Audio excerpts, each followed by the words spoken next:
নাফে রাদিয়াল্লাহু তাআলা আনহু একদা ওমর রাদিয়াল্লাহু তাআলা আনহুর সাথে পথ দিয়ে যাচ্ছিলেন। কে যাচ্ছিলেন?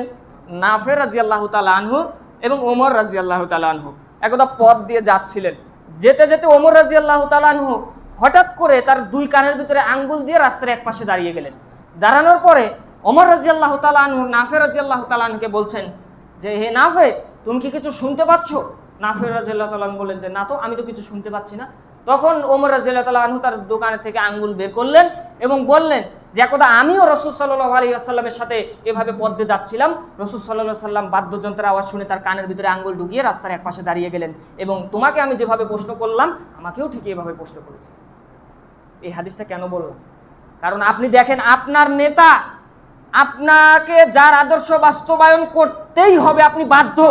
যুবক ভাই, তুমি বাধ্য। তুমি মেসির তুমি কি নাও ভক্ত হতে পারো না, তুমি মুহাম্মদ সাল্লাল্লাহু আলাইহি সাল্লামের ভক্ত হবে।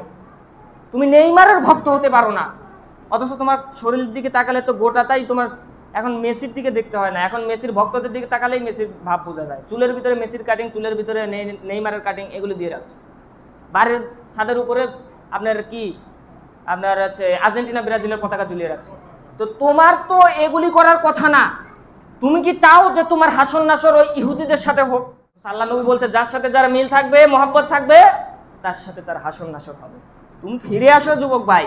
এই যে চলে গেল, হুন্ডা অ্যাক্সিডেন্টে একজন চলে গেল, 1 সেকেন্ড সময় পেল না আল্লাহর কাছে তওবা করার। 1 সেকেন্ড জায়গায় ডেড, 1 সেকেন্ড সময় পেল না। না জানি আল্লাহ না করুক, আল্লাহ তোমাকেও এইভাবে তুলে নিতে পারে যে তুমি 1 সেকেন্ডও সময় পাবে না আল্লাহর কাছে তওবা করার। সুতরাং এর থেকে ফিরে আসো। নেইমার নয়, কোনো মেসি নয়, কোনো রোনালদো নয়, কোনো এমবাপ্পে নয়, তুমি একজনের আদর্শ বাস্তবায়ন করো। তিনি হলেন কে? মুহাম্মদ সাল্লাল্লাহু আলাইহি ওয়াসাল্লাম। তো মুহাম্মদ সাল্লাল্লাহু আলাইহি ওয়াসাল্লাম তোমার আমার নেতা, যার আদর্শ বাস্তবায়ন করতেই হবে, তুমি বাধ্য না হলে জাহান্নামী, তুমি স্পষ্ট জাহান্নামী। সেই নেতা গান বাজনার আওয়াজ দূর থেকে তার কানে আসার সঙ্গে সঙ্গে কানের ভিতরে 2 আঙ্গুল ঢুকিয়ে দিয়ে বলছে যে, তুমি কি কিছু শুনতে পাচ্ছ উমর? তুমি কি কিছু শুনতে পাচ্ছ?